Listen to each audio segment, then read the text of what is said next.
ইউডিএফৰ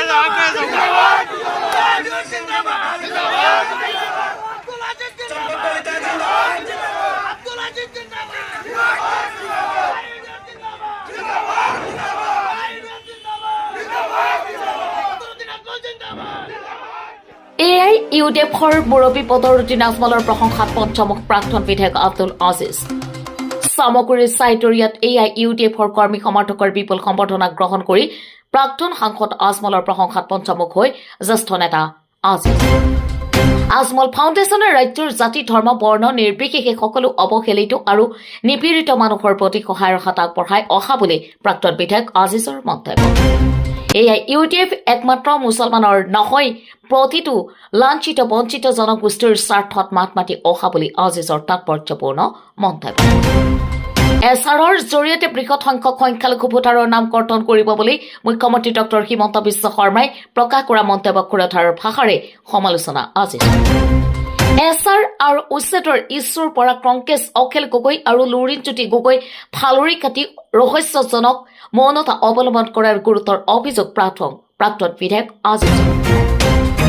একমাত্ৰ ইউডিএফে উচ্ছেদ আৰু এছআৰৰ ইছ্যুত কৰা নীতিৰ বিৰুদ্ধে শক্তিশালীভাৱে প্ৰতিবাদ অব্যাহত ৰখা বুলি আমছুৰ প্ৰাক্তন সভাপতি আজিজৰ দাবী। News desk report UNB news. ক'ত সেকুলাৰ পাৰ্টি আছে? আমাৰ মানুহৰ বৰ অত্যাচাৰ আছে। কংগ্ৰেছে নামাতে, বিজেপি গভৰ্ণমেণ্টে চলাই আছে। ইয়াততো অখিল গগৈ এটা পাৰ্টি নামাতে, গগৈয়ে নাপাতে। গতিকে সেকুলাৰ পাৰ্টি কাক ক'ব বিচাৰিছে? এতিয়া ইউডিএফৰ বাহিৰে কোনো পাৰ্টিয়েতো আমাৰ মানুহৰ কাৰণে ইমান বেয়া অৱস্থাত কোনেও নামাতে। আমাৰ মানুহক বাংলাদেশ বৰ্ডাৰত পেলাই থয়, তাতো এই ইউডিএফ যাব লাগে। এই ক'ৰবাত আপোনাৰ হাৰিয়ানাত আমাৰ মানুহখিনি আটক ৰাখে, তাতো যাব লাগে। আৰু অসমৰ মুখ্যমন্ত্ৰী যেতিয়া কথা নুশুনে গভৰ্ণৰৰ ওচৰত যাব লাগে, এই পাৰ্টিয়ে যায়। গতিকে সেইকাৰণে যি পাৰ্টিয়ে আমাৰ সম্প্ৰদায়ৰ কথাটো অলপ আমাৰ মানুহৰ নিৰীহ মানুহ নিপীড়িত মানুহৰ কথা চিন্তা কৰে। আৰু বদৰুদ্দিন আজমল খালি মুছলমানৰতো লিডাৰ নহয়, তেখেততো নিপীড়িত জনগোষ্ঠী যিমান আছে সকলো জনগোষ্ঠীৰ কাৰণে মাত মাতে। তেখেতৰ যিটো আজমল ফাউণ্ডেশ্যন, তেখেতৰ যিবিলাক অনুষ্ঠান প্ৰতিষ্ঠান কৰিছে, তেখেতৰ যিবিলাক হাম হস্পিটেল, তেখেততো সামাজিকভাৱে ৰাজনৈতিকভাৱে ইউডিএফ পাৰ্টি কৰি আছে, কিন্তু তেখেতৰ যিটো দান খয়ৰাত কৰে মানুহক বিপদ আপদত, মানুহৰ কেঞ্চাৰ বেমাৰ হ'লে বা ডাঙৰ ডাঙৰ বেমাৰ হ'লে হিন্দু মুছলমানটো তেখেতে নিবিচাৰে। গতিকে এইজন মানুহৰ মানে বিগত দিনৰ কাম কাজৰ খতিয়ান মই দেখি মই ভাবিছোঁ এখেতৰ নেতৃত্বত বাকী দিনকেইটা ৰাজনীতি কৰি যাওঁ আৰু এই দলত যদি বিধায়ক হ'ব পাৰোঁ, অন্তত বিধানসভাত অসমৰ মানুহৰ কাৰণে, চামাগুৰি সমষ্টিৰ মানুহৰ কাৰণে মাত মাতিব পাৰিম। আৰু সেইখিনি কেপাচিটি আল্লাই মোক দিছে। গতিকে অহা নিৰ্বাচনত যদি এই দলৰ প্ৰাৰ্থিত্ব মই পাওঁ আৰু মই নিশ্চিত ইয়াৰ পৰা জিকি যাম।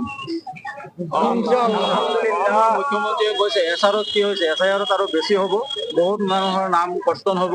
সেইটো সম্পৰ্কে আপোনাৰ কি প্ৰতিক্ৰিয়া? নাই চাওক, সিটো খোলা খুলি কৈ আছে এছআৰত কি হৈছে। এছআইআৰত আৰু বহুত 5 লক্ষ সংখ্যাও দিছে কাটিব। সি হয়তো যোজা কৰিছে অলৰেডি, কেনেকৈ কাটিব লাগে সেইটো সেই বুদ্ধি কৰি লৈছে। গতিকে সেইটো প্ৰতিবাদটো আপুনি চাব, ইউডিএফৰ বাহিৰে কোনেও নকৰিব। সংখ্যালঘু ছাত্ৰীও মাতিব বা সংগ্ৰাম পৰিষদে মাতিব, কিন্তু ৰাজনৈতিক প্লেটফৰ্মে বিধানসভাৰ ভিতৰত ইউডিএফৰ বাহিৰে কোনেও মাতিব নোৱাৰিব নহয়, নামাতে নহয়। কাৰণ আমাৰ মানুহৰ নাম কাটিলে আপোনাৰ কংগ্ৰেছৰ কি হ'ল, আপোনাৰ ইউডিএফ হেৰি কি হ'ল, আপোনাৰ অখিল গগৈৰ কি হ'ব? ৰাইজৰ দলৰ একো ক্ষতি নহয় নহয় হেৰি আপোনাৰ। গতিকে এই দলটোত যোৱাৰ কাৰণেই হ'ল যে আগন্তুক দিনত ভয়াৱহ পৰিস্থিতি আহি আছে। অন্তত এই দলত যদি মই বিধায়ক হ'ব পাৰোঁ আৰু বিধানসভাত যাব পাৰোঁ, অন্তত আমাৰ মানুহৰ কাৰণে কিবা কৰিবলৈ চেষ্টা কৰিব পাৰিম, দুষাৰমান কথাও ক'ব পাৰিম। অন্য দলত অখিল গগৈয়ে কৈছে আপোনাৰ ইউডিএফে কংগ্ৰেছৰ লগত মাৰ্চ হৈ যাব লাগে, এইটো সম্পূৰ্ণ আপোনাৰ প্ৰতিক্ৰিয়া কি? আৰে অখিল গগৈৰ এইটো অখিল গগৈৰ বাবাৰ দল নেকি? এইটো আজমল চাহাবৰ নেতৃত্বত দল হৈছে। দলটো উছমানীৰ নেতৃত্বত হৈছিল, 5 বছৰ যোৱা নাই। তেখেতৰ নেতৃত্বত এইটো দল চলি আছে আৰু তেখেত যেতিয়ালৈকে আছে দলটো চলিও থাকিব। আৰু চলাৰ কাৰণে তেখেতে অলপ মানুহ আজি আজমল চাহাবে যিবিলাক মানুহক MLA টিকেট দিছে, বিধানসভাত আছে কোনজন মানুহ উপযুক্ত মানুহ অনুপযুক্ত মানুহ সবটো কম্পিটেণ্ট মানুহক তেখেতে টিকেট দি পেলাই বিধানসভাত আনিছে আৰু অখিল গগৈ কিয় কয় যদি আজি আজমল সাহেবৰ এই ইউডিএফ পাৰ্টিটোৰ মাইনৰিটি বেল্টত নাথাকে তেনেহ'লে কংগ্ৰেছৰ টিকট যিয়ে 5 কোটি 1 কোটি টকা দি আনাৰ লগে লগে সি গুচি যাব ইয়াত কোন আছে এই দলৰ বাহিৰে এনেকুৱা দল এটা আছে নেকি আমাৰ এই 22-23টা বা 24টা সমষ্টিৰ তাৰ লগত কণ্টেষ্ট কৰিব পৰা দল আছে নেকি অখিল গগৈ আহি ইয়াত কণ্টেষ্ট কৰিলে ভোট দিব নেকি মানুহে নৰেন্দ্ৰজ্যোতি গগৈৰ দল আহি ইয়াত হেৰি কৰিব দিয়ে নেকি এনেকুৱা আছে একেটা যিবিলাক কথা কৈছে তাৰ মই ষ্ট্ৰংলি মই প্ৰতিবাদ জনাওঁ আৰু অহাবাৰ হয়তো মুছলমানে এটা সিদ্ধান্ত লৈ ল'ব পাৰে যে আমি কোনো দলতে ভোট নিদিওঁ যি হয় হ'ব আমি 22টা 23টা যি আছো আমি এই সমষ্টিকেইটা আজমল সাহেবৰ হাতত তুলি দিম আৰু এটা মুখ্যমন্ত্ৰী এটা কথা কৈছে মিয়া মানুহে ইয়াত কিয় ভোট দিব বাংলাদেশত ভোট দিব লাগে